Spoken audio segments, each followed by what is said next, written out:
For म्हणजे apple आहे ना, आणि बी फॉर म्हणजे बडा ऍपल.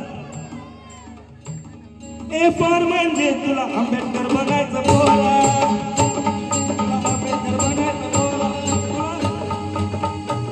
ए फॉर म्हणजे तुला आंबेडकर बनायचं पोरा.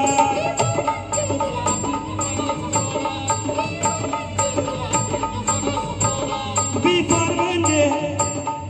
फॉर म्हणजे तुला बॅरिस्टर व्हायचं पोरा.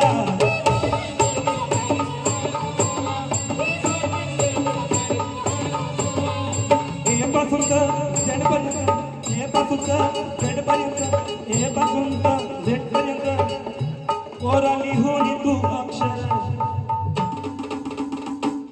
पोरा लिहून तू अक्षर.